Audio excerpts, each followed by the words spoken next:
As a काठमाडौँवासी म share गर्न चाहन्छु। म हिजो यो पुतली सडकको क्रसिङमा रेड लाइटमा बसिरहेको थिएँ र वरिपरि हिँडेको जनसङ्ख्या हाम्रो नेपालको नागरिकहरूको अवस्था हेर्दा चाहिँ राम्रो देखिन्थ्यो। सबैजना वेल ड्रेस्ड, राम्रो लुगा लाछन्, हातमा मोबाइल छ, स्मार्टली हिँडिरहेछन्, उनीहरूको मुख चाहिँ एकदम ब्राइट छ। त्यस्तो चाहिँ अहिलेको अवस्था छ।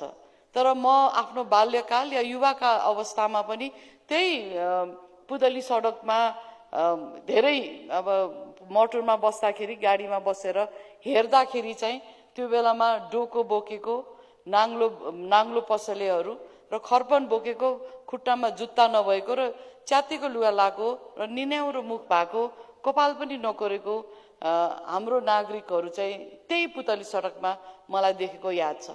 भन्दा धेरैजनाको, मैले मेरो पिएलाई भने हेर कमल, यिनीहरू सबैको चाहिँ कोही न कोही विदेशमा छ जस्तो छ। कोही चाहिँ त्यहाँ कन्सल्टेन्सीमा आए होलान्, कोही चाहिँ पढिरहेछन् र कोही चाहिँ अब विदेशमा जाने क्रममा छन् या विदेशमा गएको पैसाबाट यिनीहरू पढिरहेछन्। र यसलाई चाहिँ हामीले सबै पलायन भयो, एकदमै यो खतमै भयो भनेर सोच्नु हुँदैन, किन हाम्रो विकासको क्रम त्यही छ।